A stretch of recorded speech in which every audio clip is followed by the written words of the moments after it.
नमस्कार, बहुत स्वागत है आपका। 4 महीने के बाद देव उठेंगे और उठने के साथ ही पूरे सृष्टि में शुभ मंगल कार्य शुरू हो जाएंगे, जिसका इंतजार पूरे 4 महीने से था। कार्तिक माह के शुक्ल पक्ष की एकादशी को देव उठनी एकादशी कहते हैं।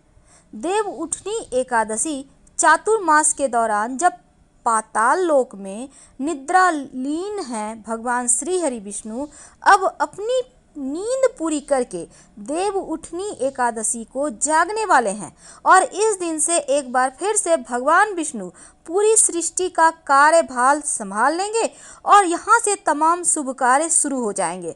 शादी विवाह जैसी चीज़ें यहाँ से शुरू हो जाएगी और 4 महीनों के दौरान यह काम जो वर्जित था, मुंडन संस्कार, विवाह, तमाम तरह की, तो वो अब फिर से शुरू होगा।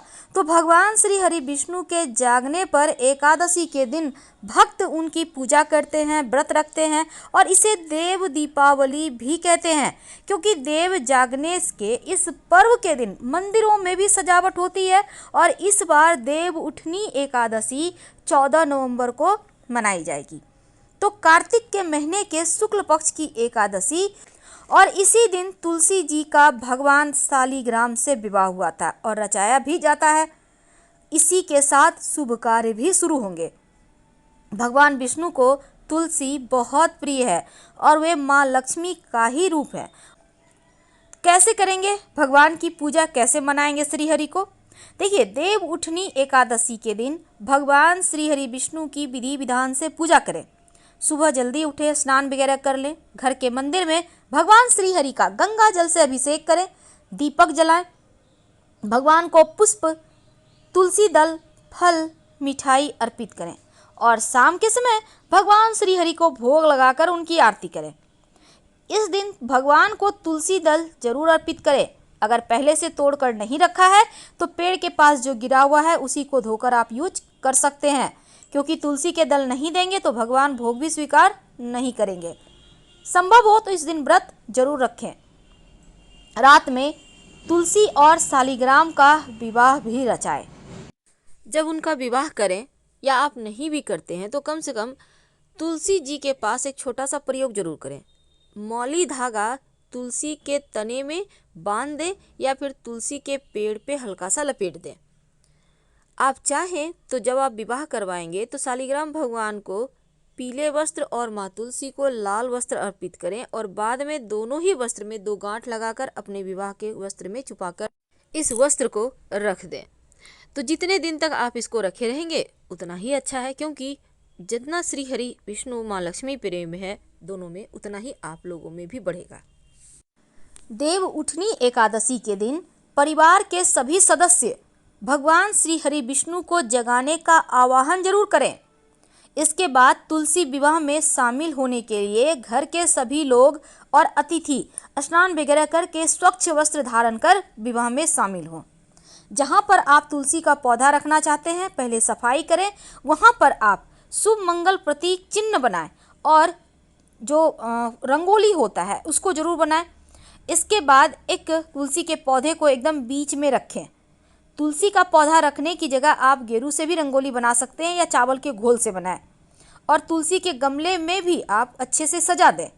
विवाह का मंडप सजाने के लिए आप गन्ना का इस्तेमाल करें, ईख जिसको कहते हैं। चारों तरफ से ईख का 4 कोनों में लगाकर और बीच में ऊपर में बांध दें। विवाह का आयोजन करने के पहले तुलसी के पौधे पर चुंदरी जरूर अर्पित करें। चुंदरी नहीं है अगर आपके पास तो लाल रंग का छोटा सा कपड़ा ही ऊपर से अर्पित कर दें, ज़्यादा भारी कपड़ा मत लीजिएगा। और फिर आप चूड़ी, बिंदी वगैरह श्रृंगार की वस्तु तुलसी के पौधे के पास अर्पित कर दें। तुलसी के पौधे के दाहिने तरफ चौकी पर शालिग्राम भगवान को पीले कपड़े पर विराजमान करें और उनको आप विराजमान करने के बाद पीले पुष्प अर्पित करें। तुलसी के पौधे के साथ गमले में भगवान शालिग्राम को अब वहाँ पर रखें और उन पर दूध से भीगी हुई हल्दी अर्पित करें। यानी आपको हल्दी की गांठ थोड़ा सा दूध में लगा के रखना है और उसको अर्पित करें, या फिर दूध में 1 चुटकी हल्दी पाउडर डालकर उनको अर्पित करें। भगवान शालिग्राम को अक्षत की जगह तिल का इस्तेमाल करें, क्योंकि भगवान शालिग्राम को अक्षत नहीं अर्पित किए जाते, भगवान श्री हरि के रूप को अक्षत अर्पित नहीं किए जाते। माँ लक्ष्मी को कर सकते हैं, लेकिन शालिग्राम भगवान को नहीं, इसलिए उनको आप तिल से अभिषेक करें।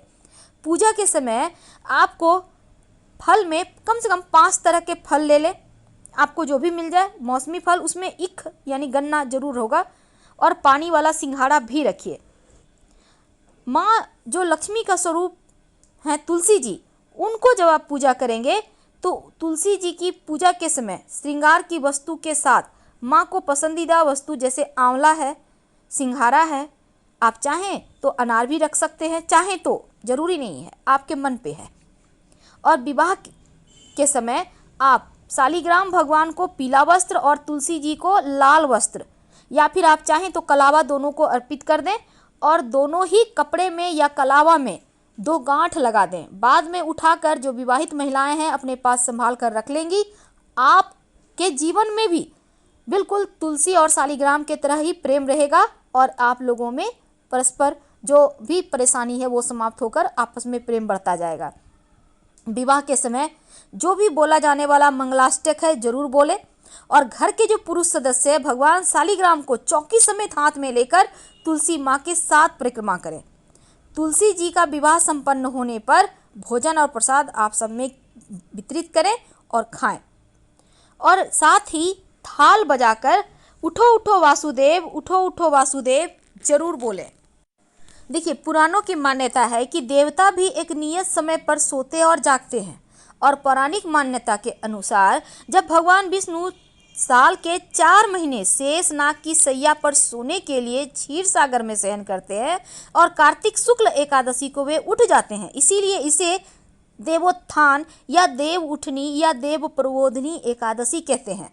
भगवान विष्णु के उठ जाने के बाद अन्य देवता भी निद्रा त्यागते हैं। आम भाषा में इनको देव प्रबोधनी एकादशी यानी स्वयं में देवत्व जगाना, जिसका अर्थ होता है, कहा जाता है। यानी प्रबोधनी एकादशी का तात्पर्य है व्यक्ति अब उठकर धर्म कर्म के रूप में देवता का स्वागत करे, और इस एकादशी का भी यही भाव है कि हम किसी को कष्ट ना पहुंचाएं, ईर्ष्या द्वेष भाव ना रखें, और यह दृढ़ संकल्प से अपने मन में जगाना ही प्रबोधनी है। तो इस दिन जब आप पूजा कीजिएगा तो घंटा, शंख, मृदंग, वाद्य यंत्रों का भी प्रयोग कीजिएगा। भगवान श्रीहरि की जब आप आरती कीजिएगा तो प्रहलाद, नारद जी, परशुराम, पुंडरीक, व्यास, अम्बरीश, शुक, शौनक और भीष्म आदि भक्तों का स्मरण करके चरणामृत और प्रसाद वितरण कीजिएगा। पौराणिक कथाओं के अनुसार एक बार माँ लक्ष्मी ने भगवान विष्णु से कहा कि हे नाथ, आप दिन रात जागते हैं और फिर लाखों करोड़ों वर्षों तक सो जाते हैं तथा उस समय समस्त चराचर का नाश भी कर डालते हैं। आप नियम से प्रतिवर्ष निद्रा लिया करें, इससे मुझे भी कुछ समय विश्राम करने के लिए समय मिल जाएगा। तब भगवान विष्णु मुस्कुराए और कहे कि देवी, तुमने ठीक कहा, मेरे जागने से सब देवों को, खासकर तुमको कष्ट होता है। तुम्हें मेरी सेवा से जरा भी अवकाश नहीं मिलता, इसीलिए अब मैं प्रतिवर्ष 4 मास शयन किया करूँगा और तुम को उस समय देवगणों को अवकाश भी मिल जाएगा, और यह मेरी निद्रा अल्प निद्रा कहलाएगी। यह मेरे भक्तों को परम कल्याणकारी और उत्सवप्रद पुण्यवर्धक होगी। इस दिन एक और छोटा सा प्रयोग किया जाता है। तुलसी जी के जितने भी पत्ते हैं, हर पत्ते में सिंदूर लगाइए और लाल चुनरी उनको जरूर ओढ़ाइए, घर में खुशियाँ आएंगी। चूंकि देव उठनी एकादशी का व्रत रखने से जीवन की समस्त परेशानियां समाप्त होती है, और इस दिन दान करने का भी महत्व है। जब आप तुलसी विवाह करवाएंगे, जिस पौधे का आप विवाह करवाएंगे, तो आप उस पौधे को पास के मंदिर में जाकर रख आइएगा। ये बहुत आवश्यक है। उस पौधे को आप घर में नहीं रख सकते, क्योंकि आपने विवाह करवा दिया तो उसे आपको दान देना होता है। तो पास के किसी भी मंदिर में जाके, जैसे कि हनुमान जी के मंदिर में भी रख सकते हैं आप, और शिव जी के मंदिर में मत रखिएगा। तो आप जाकर रख दें तो आपके ये पूजा और व्रत पुण्य को प्राप्त करते हैं और आपका व्रत पूर्ण होता है। क्योंकि तुलसी के वृक्ष को विष्णु प्रिया कहा जाता है, इसलिए देवता जब भी जागते हैं तो इसलिए वह सबकी प्रार्थना तुलसी की ही सबसे पहले सुनते हैं। इसलिए आपको तुलसी महारानी को ही मनाना होगा। इस दिन क्या करेंगे? देखिए, मौली धागा आपके घर में होगा, लाल धागा, कलावा जिसको कहते हैं। तुलसी जी के पौधे में आप बांध दें, तने में बांध सकते हैं या ऊपर भी बांध सकते हैं।